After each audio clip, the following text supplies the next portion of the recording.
Lungku kepung yang maite kapidimi hamkwai Yesus Kristus. Akau jijang te ratnai pinmuk sat ede bro.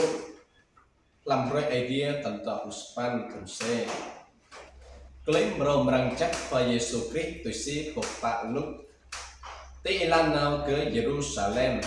Kwa Yesus gan kenong lang plakbak dua kring Samari hong Galile. Lak nyumut lam saboh bun.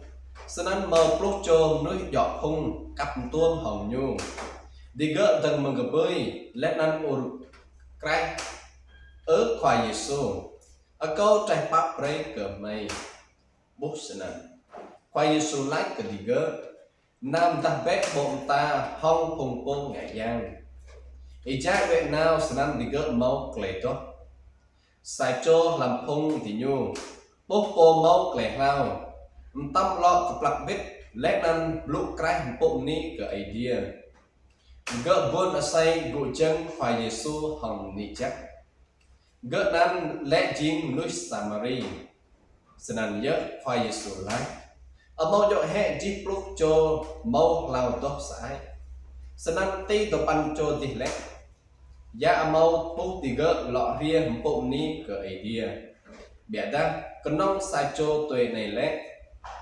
lẽ nan nhiều like cơ gu vịt bé ai tia quay đạo ý đông bị lao lẽ ý nan chinh lời blue ấy tia ở khoan giang Chris bố